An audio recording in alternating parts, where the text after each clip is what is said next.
if you are. Come on, show yourself. Red.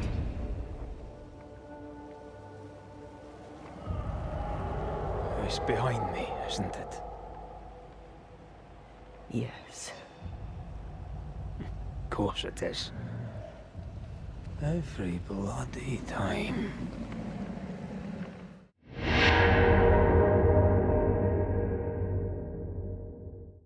Welcome to Banishers, Ghosts of New Eden, a game where you play as two ghost hunters, Antea and Red, in fictional 1695 New England. The game has been developed by Dontnod and published by Focus Entertainment. Dontnod is known for, among others, Vampire and Life is Strange. This was my first experience with a Dontnod game, and I think I should play Vampire someday too, because I kinda liked Banishers. I would describe this game as a crossover between The Witcher 3 for the concept, the new God of War games for the mechanics, and New World, the MMO, for the setting and lack of enemy variety. Combine all of this with a double-A budget and you get a pretty decent game.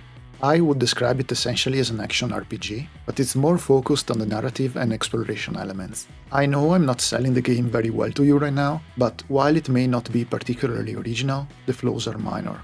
The game is quite interesting. Let's dive into it. This might be considered a spoiler, but it happens right in the prologue, so buckle up. I try to avoid spoiling stuff the best I can, but this event is what generates the whole game mechanics and story. It's impossible to avoid if we want to talk about Banishers at all. Antea Duarte and Red Raith are Banishers, essentially ghost hunters, and they are in love. They roam the world and sometimes are paid to free people from the ghosts haunting them. They are called to New England, to the town of New Eden, by a friend of theirs and previous mentor, who is struggling to face a ghost. When they arrive in town, after a long sea voyage, they discover that their friend is dead, because he tried to face the ghost alone and failed. The ghost, called the Nightmare, is incredibly powerful, and when you face it, it kills Antea. Red survives, saved by a witch, and soon encounters Antea's ghost. We're not terribly far from Boston, but the land here is still mostly wild and untamed, and the ghost presence is enshrouding everything in a perpetual winter. When Red reunites with Antea, or at least with her ghost, you will be given two choices that will dictate how you play this game. The first one is to give Antea her ascent, letting her live peacefully. To do so, we'll need to banish or ascend the most ghosts in the haunting cases we're going to solve. The other choice is to try to resurrect Antea using an ancient and forbidden ritual that will require the life energy of the living. We'll have to kill people. Banisher, do your job. If you're to come back, if we're to use the ritual we spoke of, this is when it starts. Red. If we take one step along that path, Jacob is ready to die. the others won't be. We'll tell lies. We'll harvest the essence of the living. I'll shoulder the blame. As the man says, we face a choice, simple and awful. Do we kill to be together again? Or do we part forever? Both choices require Antea's body, which is still in Nightmare's lair, on the other side of the map. Red is not only a less brooding Geralt that looks like Duncan in Dragon Age Origins, he's a good man with a sense of humor. How far will he go for love? Will he accept his beloved's fate and let her go? As Red, with Antea's ghost in tow, you'll have to travel the region to get back to New Eden.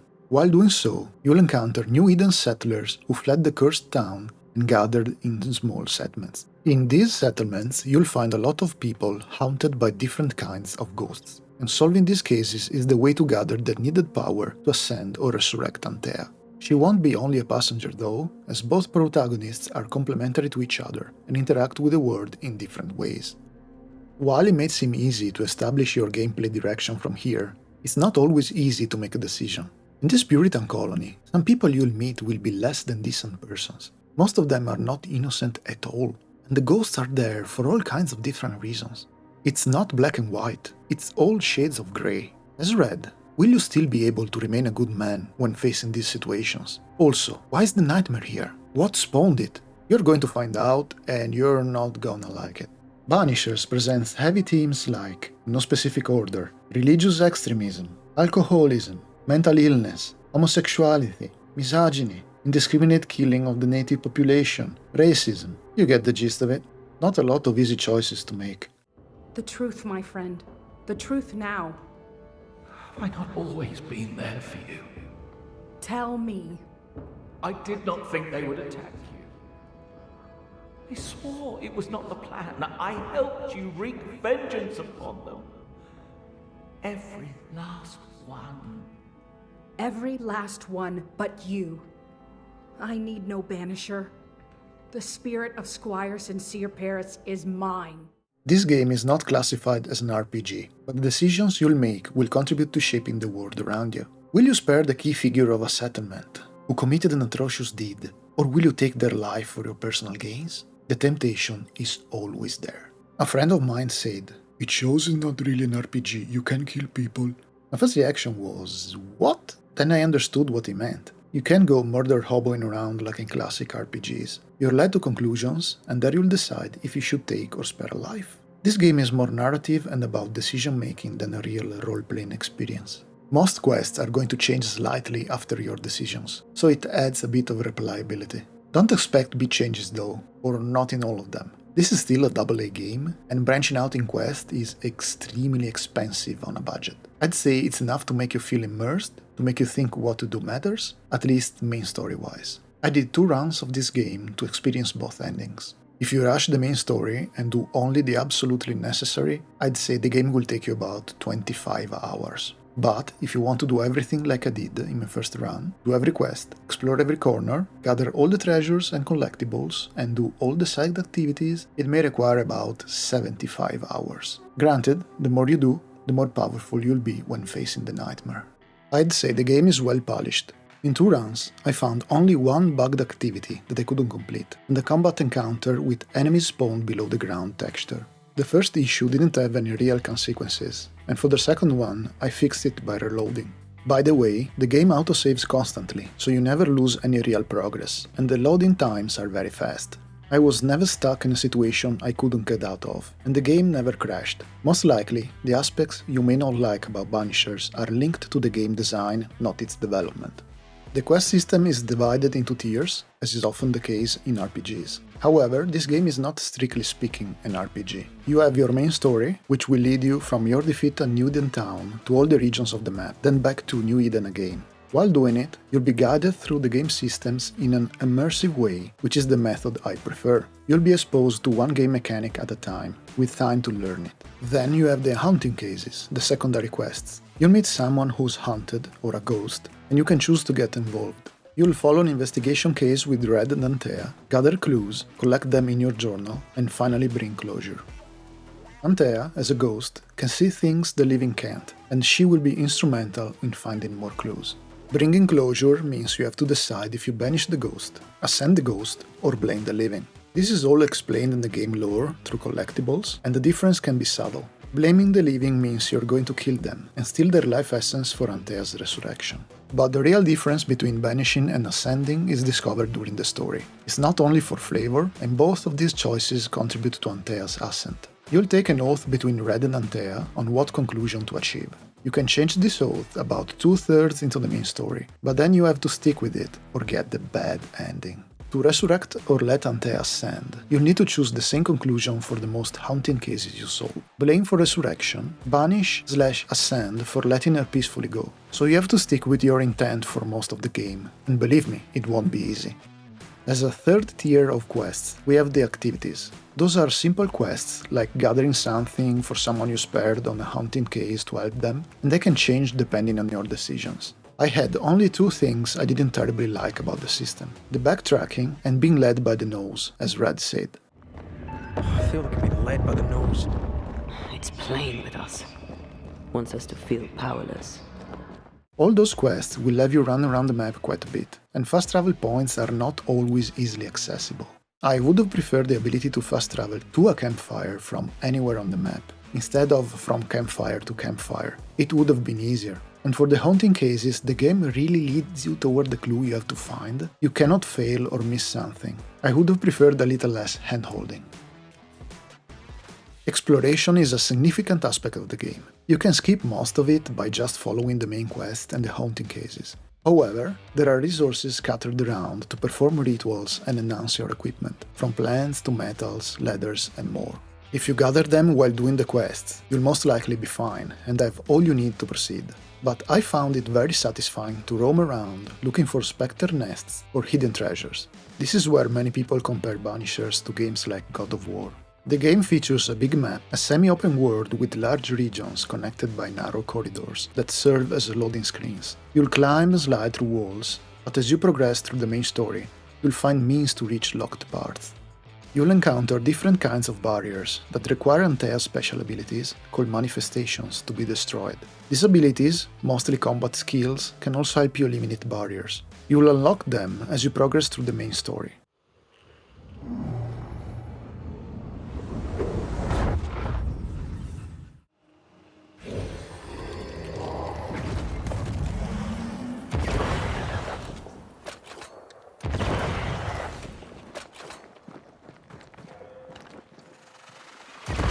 Teamwork.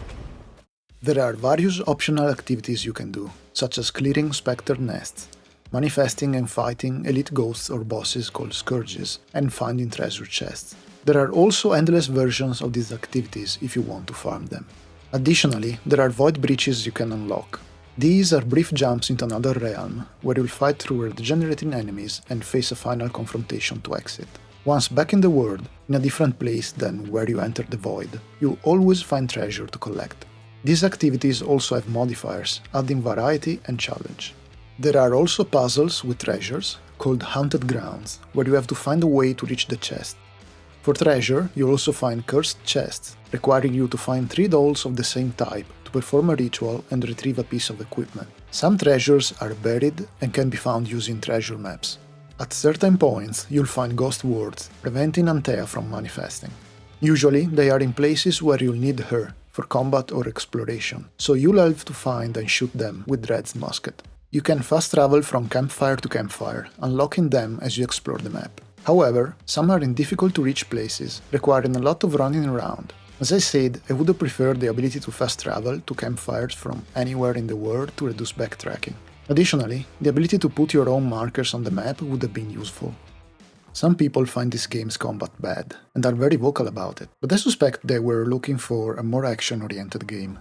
This is mostly a narrative game, based on the decisions you'll make, with pretty decent exploration and combat that's not exceptional but fine. Based on the difficulty, enemies can be sponges, which is a little bit annoying. But if you delve into the skill trees in search of a build that suits you, you can find fun combos to perform between Red and Antea. And that's the whole point of the mechanic. You don't play Red and Antea in turns, you play them together. And that's an interesting design choice in my book. There's not a second main character that transforms the game into an escort mission, or that's just a provider of utility skills. Here, you switch between Red and Antea, depending on the skills on cooldown, or based on the enemies you are fighting. Some enemies are vulnerable to Antea's attacks, others to Red's. That being said, I found Antea to be more powerful by the end of the game, considering that she also is a free health bar that regenerates while Red is fighting. The enemy variety is not huge. You have basic specters called Wanderers, fast specters, the Gluttons, ranged specters, the Tormented, big specters whose name escapes me, corrupted wisps, and some bosses. They all can inhabit corpses, gaining new moves and essentially another health bar. In this phase, they are collectively known as Bonewalkers, and are better faced with Antea. That's why I jokingly say it's like the MMO New World, not only for the setting, but also because when I was playing it, it had like 5 kind of enemies. Also, as a side note, maybe because I'm a PC gamer and I'm not used to these systems, I've never used the lock-on mechanic. It was terrible for me. I've always used the integrated soft lock. You have different skill trees linked to Antea's manifestations, so you'll unlock them through the main story. Little trees have more nodes. You have red skills, the ones for, well, red, and blue skills for Antea.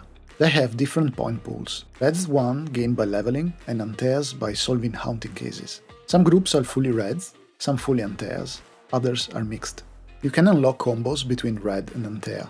If you make a habit of using them, they can be fun and make combat easier. You can retrain whenever you want for free, just unallocate the points by clicking on undesired ones and spend them elsewhere. There are a few broken builds out there, but honestly, I haven't felt the need. If you do most, if not all, the content, you get very strong by the end of the game. Regarding the gear, you have quite a bit of it if you go digging around for it, looking for treasures or cursed chests, so you have ample choice. A single piece of gear has some attributes, which I'm not completely sure what they do to be honest, and a special feature. I think those special features are way more important than those attributes, so look for those that will fit your playstyle. You can also upgrade those pieces of gear spending resources at the campfire, increasing their attributes. I won't stress too much about materials to be honest. You can trade witch stones for materials by a certain NPC, and if you explore, you'll find a lot of them in the blue rune chests scattered around. For a AA game, Banishers boasts pretty good graphics. The game will guide you through various regions with some very nice postcard landscapes, although I wonder if people know what a postcard is nowadays. I took some screenshots here and there, just like in the old days. Some textures are better than others, and when it snows, it can really cause some FPS drops, but the Nvidia drivers for Banishers, among others, have reduced the issue. Nitpicking, I'll say that it's hilarious that Red has torch when he fights, but it doesn't produce any light in the underground locations. Also, the Latin in general doesn't seem exceptional.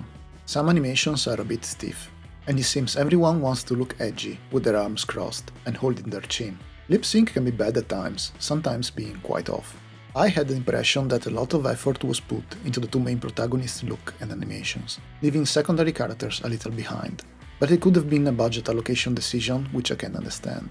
Weapons and armor models for Red offer some variety. There aren't 1,000 variations like in AAA action games, but they're present and well made. I never felt restricted to equipment looking always the same, so again, not a lot, but enough. The sounds in this game, voice acting excluded, are well made if subtle. I can indulge in the combat sounds that do their work without being intrusive, but what really hit me was the attention to detail. Again, subtle, but it's there. Listen to the transition from mud to wood to solid ground and snow.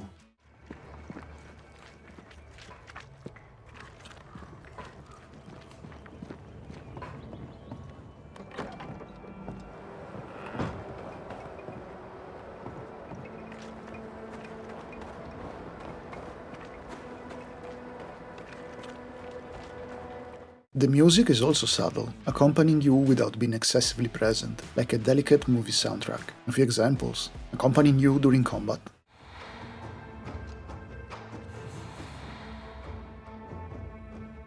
keeping you on your toes while exploring abandoned and haunted places,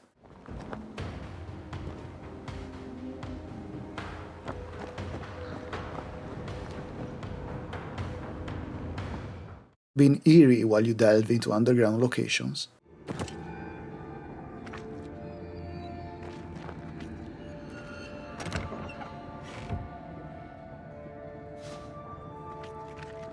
slightly unsettling in witch's territory.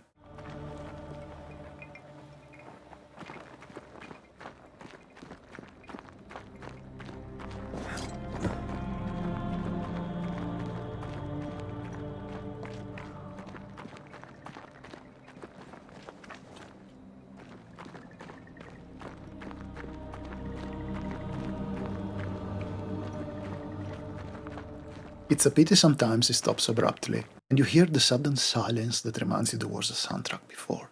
But where this game really excels is the voice acting. Props to Dontnod, really. While animations or lip syncing can be off at times, voice acting is always good, even on the secondary characters. Be careful, goddammit! Careful! Ah! I know. Shh. My apologies. I did not wish to hush you. I just prefer to focus on one patient at a time. Welcome to the infirmary. I'm Nurse Wings. Anne, if it sets you at ease. 'Tis hard to keep God in your heart while you walk through hell. But you know what never leaves? The smell.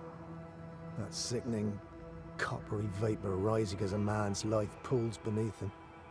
For all those brave young boys we send off in search of glory, that stink is their rude awakening.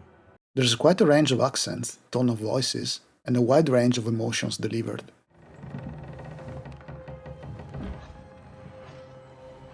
Charlie, we're here. Your prayers are answered. Pour us a drink. Finally. Banisher, please come in. As it is cold, your serving woman may sit while we talk. I'm the help. She's the boss. You're not Charles. My name is Antea Duarte. This is my partner, Red McRaith. Good day to you, sirs, madam. Now, where's Charles? Housebolt. Lady, if you hurt her... You cling to love, a fool to the last. There is no love. There is only defilement. To wrap this up, I'm going to say I enjoyed Banishers Ghosts of New Eden. It cost $50 at full price and gave me, in total for 2 runs, about 100 hours of fun. For me, a game that gives me a good time under €1 or dollar per hour is a good investment. The strong points of this game are the setting, the atmosphere, and the characters it presents you, giving you a hard time making your choices. This person is not innocent at all. They did the bad thing, but do they deserve to die? Will it matter to me, in Red's shoes, if I need their life essence to bring back to life the woman I love? I don't know, guys. Do you? Not right under his nose, Red. Come on.